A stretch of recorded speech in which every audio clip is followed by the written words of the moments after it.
Bir de gelir. Kesin.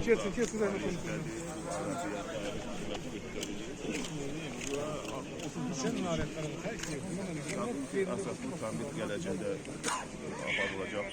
Hər halda görürsünüz ki, bir də yeni kompozisiya təqdim olunur. İnsanlar bura üst tuturlar və ilk daimi çalışırlar. Oraya başdan saxlayın. Gidib müddətlər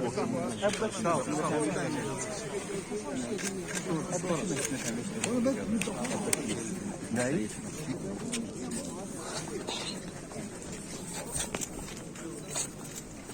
Məki Allah'ın Kristofi Ulu Öndərin devində və Cənab İlham Əliyevin devində və hardasa keçmişsən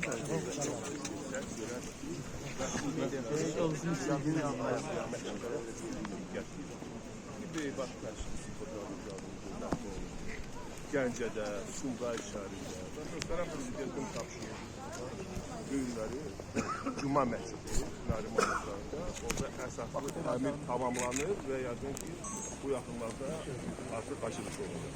Sağ olun, icazə verin. Yazılsın. Dedim.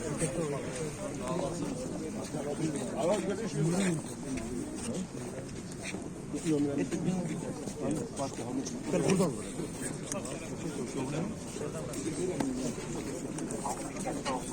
Tez. Ha bak. Tez.